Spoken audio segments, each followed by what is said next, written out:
Saya berbicara langsung kepada rakyat, tidak sebagai presiden panglima tertinggi.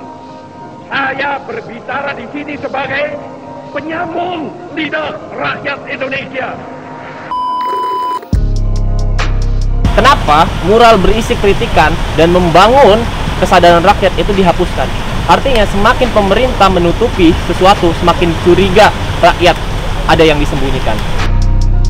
Mural di bawah jembatan Kewek, Kota Yogyakarta bertuliskan kata dibungkam dihapus oleh petugas Satpol PP Kota Yogyakarta dengan menimpanya menggunakan cat putih.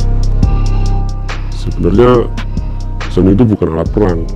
Seni itu adalah bentuk komunikasi visual, di mana suara kami bentuk secara visual agar pemerintah sadar. Artinya metafora konseptual yang dibangun pemerintah, ini vandal atau tidak, ini provokasi atau tidak, itu dimonopoli. Maknanya dipegang oleh pemerintah, sama seperti Orde Baru. Apabila usul ditolak tanpa ditimbang, suara dibungkam, kritik dilarang tanpa alasan, dituduh subversif dan mengganggu keamanan, maka hanya ada satu kata: lawan.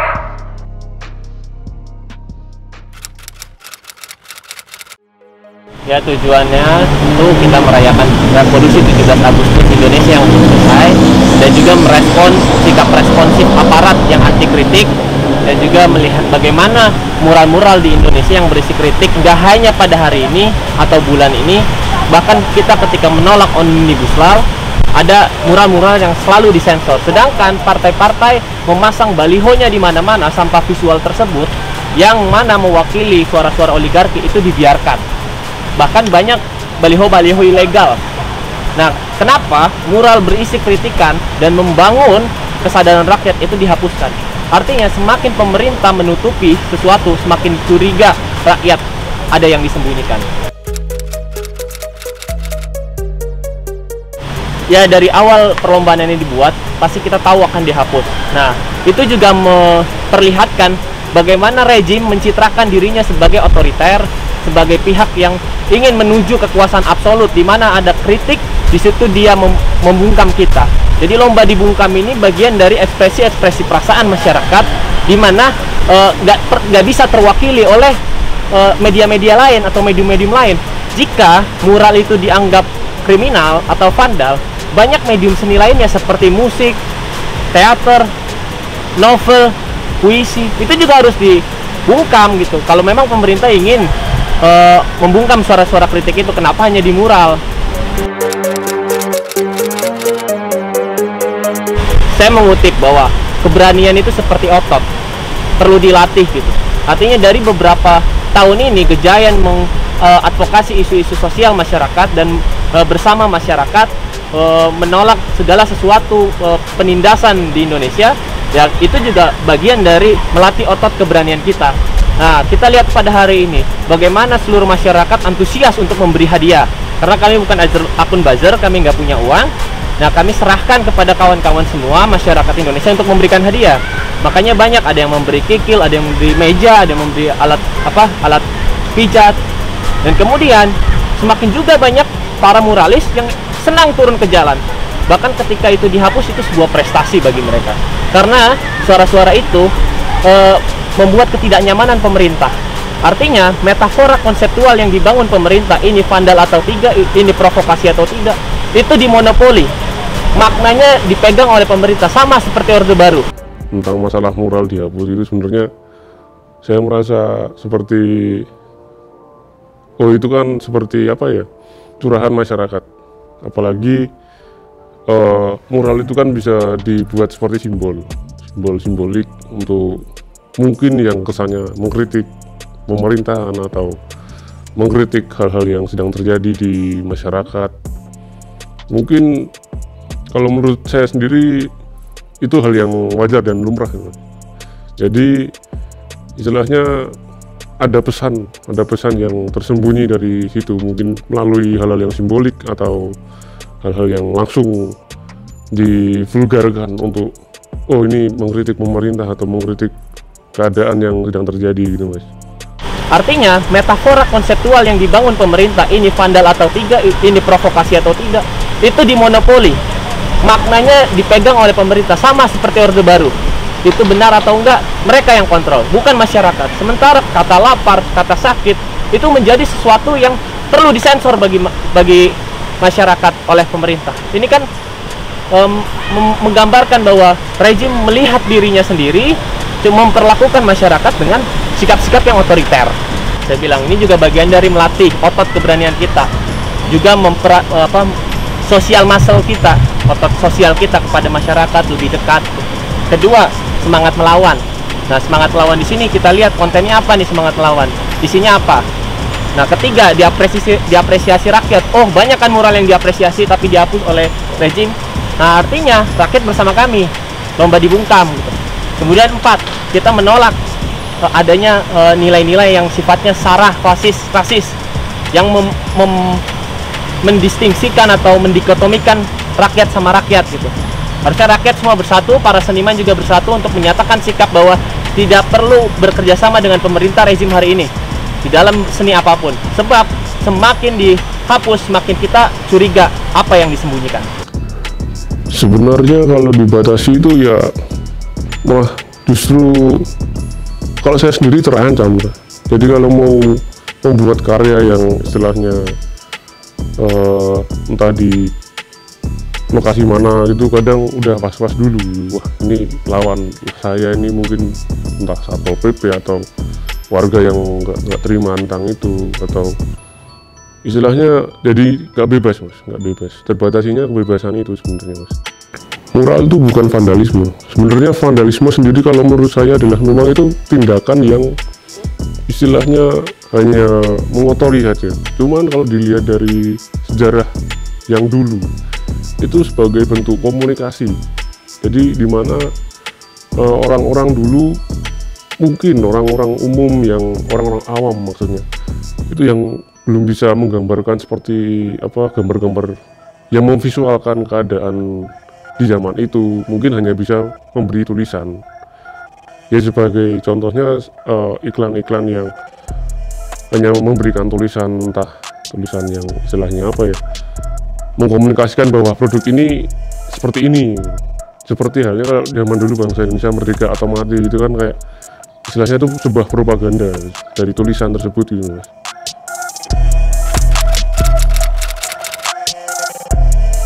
Ya, yang pertama tantangannya istilahnya kami malah takut suara kami tidak merepresentasikan rakyat itu sendiri. Oleh karena itu coba kita lihat suara-suara rakyat itu sendiri, biar rakyat merepresentasikan dirinya sendiri. Artinya ketika buzzer-buzzer turun, uang turun ke media massa, kemana, untuk mengkucilkan gerakan gejayan memanggil itu bukan tantangan. Itu sebenarnya sebuah simbol bahwa ya begitulah permainan oligarki. Kita udah mengetahui pada awal seperti itu. Kita mengetahui bahwa UU KPK udah direvisi, akan direvisi. Kita mengetahui tolak Omnibus Law akan udah diketok. Nah, sekarang mau amandemen UUD, ya kan? Kita tahu kita selalu kalah, rakyat selalu kalah. Makanya kita ini semua korban sistem. Makanya di dalam muralis ini lomba mural, kita tidak menyarankan untuk mencoret-coret fasilitas umum, tapi kami memberikan ruang, memberikan solusi kepada kawan-kawan yang ingin mural itu di ruang publik. Ruang publiknya seperti apa? Silakan kita redefinisi ruang publik kita seperti apa. Nah, terus ya kalau pemerintah sendiri ya kita nggak tahu dia representasi dari siapa, dari suara-suara yang dibayar kah, dari lembaga-lembaga survei yang dibayar kah. Makanya kita lebih fokus ke bagaimana rakyat merepresentasikan dirinya sendiri melewati mural. Ya kita lawan baliho-baliho politik ini yang bertebaran di mana. Kita lihat beberapa negara cukup sedikit kan baliho itu. Kenapa di kita banyak sekali? Ini ada sistem seperti apa gitu. Oke, ya kan? Kami melihat bahwa kami tidak mau mengulangi kegagalan 98. Adanya adu domba di ranah bawah yang menghasut preman-preman dan dibayar orang-orang cepak yang untuk kerusuhan rasial. Di daerah itu kita nggak mau. Makanya kami juga waktu di Malioboro, ketika kita aksi Malioboro, ada yang memainkan isu itu. Siapa? Buzzer.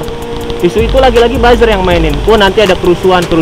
Saya bilang ke media-media, mural yang kami buat atau kawan-kawan buat itu bukan membuat kericuhan, tapi membangun kesadaran rakyat untuk bersatu melawan. Itu intinya. Karena selama ini kita lihat sudah banyak pembungkaman di mana-mana, termasuk pada hari ini lomba mural sekian belas, sekian puluh mural itu sudah dihapus dengan cepat.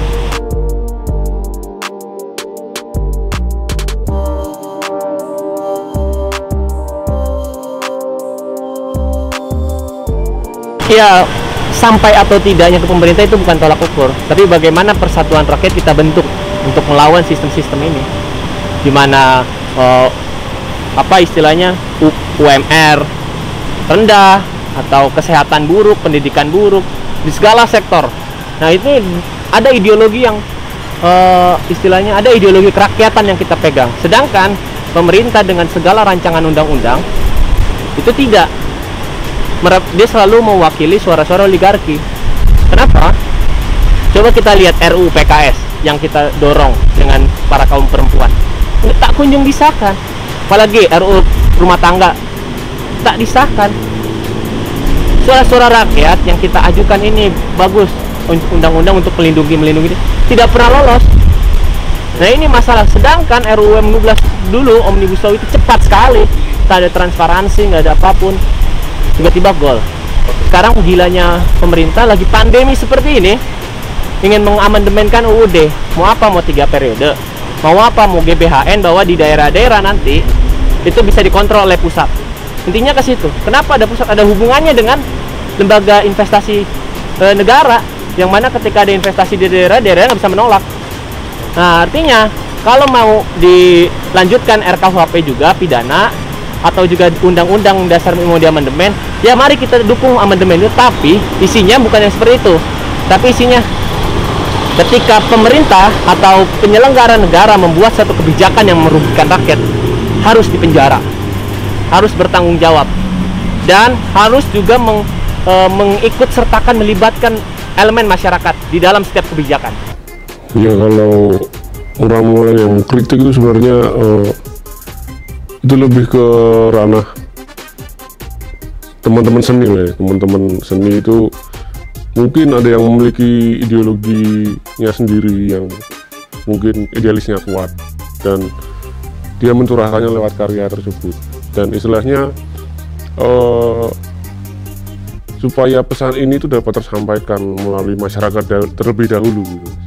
Jadi supaya masyarakat bisa melihat apa yang kami visualkan, lalu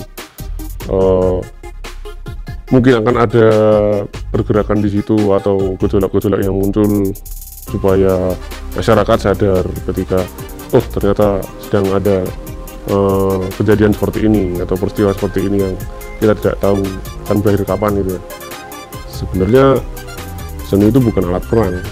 Seni itu adalah bentuk komunikasi visual, di mana suara kami bentuk secara visual agar pemerintah sadar, cepat sadar. Dan sebenarnya yang saya pikirkan dari kejadian kemarin tentang dibungkam, kata dibungkam itu di cat putih itu seperti harusnya pemerintah sadar kalau kita ini memang dalam situasi yang seperti ini, dan harusnya mencari tahu kenapa kok ada akhirnya teman-teman muralis membuat kata dibungkam tersebut. Harusnya turun dan coba kita obrolkan baik-baik. Kalau memang dengan cara yang seperti itu akan timbul kejadian-kejadian yang seperti itu juga, karena memang seni ya tidak bisa disalahkan, karena kami menyuarakan aspirasi kami dari bentuk seni, dalam bentuk visual, dalam bentuk warna dan simbol-simbol yang istilahnya untuk mengkritik atau mencurahkan kegelisahan kami sebagai muralis atau sebagai seniman atau pegiat seni lah. Itulah kenapa kami berani untuk menyuarakan suara kami dalam bentuk visual. Ya gini, generasi muda, saya juga muda, kawan muda. Ada 2 pemuda di saat hari ini, pemuda penjilat sama pemuda yang melawan. Nah, pemuda saat ini tuh beda sama Orde Baru yang cuma dikontrol oleh TVRI. Rakyat berbisik-bisik, ya kan, kalau ada masalah Sekarang kita bisa bersuara, kita bisa berisik, bukan berbisik-bisik. Ayo kita berisik untuk negara kita yang lebih baik, bangsa kita yang lebih baik. Tentunya mengedepankan aspek-aspek perawanan dan juga safety, ingat. Karena semakin kita melawan, pemerintah semakin menjadi anjing gila untuk menggigit kita.